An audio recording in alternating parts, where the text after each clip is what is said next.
Okay, I don't know about you, but this is really starting to get old. I'm not sure what meeting took place that every single studio executives in the world seemed to attend a few years back, where they decided that nearly every single movie and show coming out would be led by a female heroine. Honestly, it seems more like a joke now than anything else. Now on this channel, I've made a few videos regarding female heroes in Star Wars, so my position is pretty clear at this point. But Star Wars isn't the only property that has this problem. Every property in Hollywood right now seems to have the same issue. It's become so ridiculous that when I watch a trailer now, the moment I realize that the hero is a woman, or that all the villains are white men, it's so jarring it takes me right out of the experience. It's just so exhausting.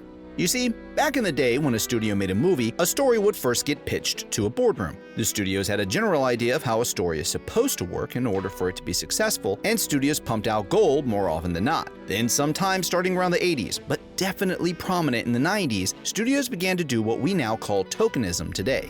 It was as if a good story was pitched and executives or directors would come in and replace one of the characters with an African American or a woman or a gay man or something like that. The story was pretty much still intact, but their token diversity character was in the movie as if to pat themselves on the back. Now, I'm not privy to any of these 90s boardroom pitch meetings, but I imagine that's definitely where it happened.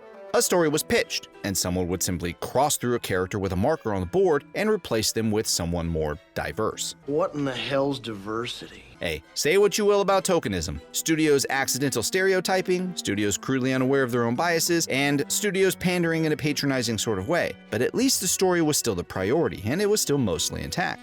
Now movies and shows are made where the diversity or the gender swapping is the priority, and the story gets written around it. And the most obvious example is the problem of making every single action movie or show female-led. Even though hero and action movie audiences are predominantly male, the message must come first. The ridiculous and obvious pandering messages that women are just as capable of surviving alone in a post-apocalyptic world as a man, or to start a rebellion, or to lead a group of women heroes to stop a bad man from hurting others.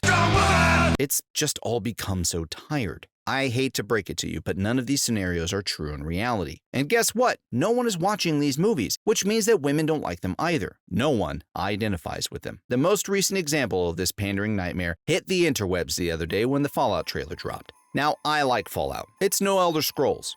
Yeah, that's right, I went there. But I have been playing Fallout since the very first one. Yep, getting old sucks. And with only a few missteps, the games are pretty solid. And it's here that I want to make my point. Have you ever played the game Mass Effect? In 2007 to 2012, this trilogy was king of AAA titles and had an incredible amount of choices that the player could make. One of those choices, like in most Fallout games, was the choice of the main character's gender. Guess which gender is picked most often? And do you know why it's mostly men? Because the audience is mostly men, and believe me, this information isn't just easy to find anymore. Back in 2007 when Mass Effect first came out, the information was readily available, and most of the time Mass Effect players chose men. And the majority of the ones that were choosing women were doing so they could get a girl-on-girl scene at the end of the game. No one hid from the truth back then.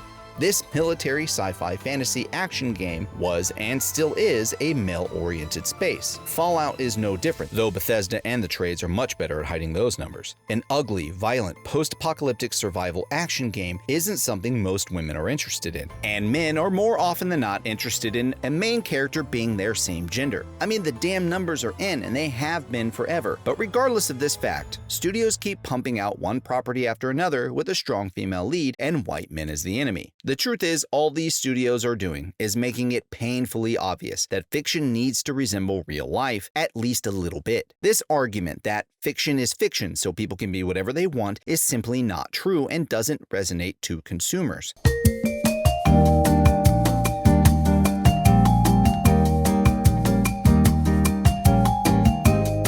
Pop culture has moved so far down the rabbit hole of strong female characters, or Mary Sue's, that it's become a parody of itself. Even if the movie or show looks good, I no longer trust it because the priority isn't the story, but their message, and those two priorities cannot exist at the same time. Men are the bulk of your viewership, and the first rule of Writing 101 is to know your audience. What, you think that the Terminalist and Reacher's success was an accident? Well, anyway, I hope I've earned your subscription today. Tell me what you think in the comments. Thanks for watching, and I'll see you next time.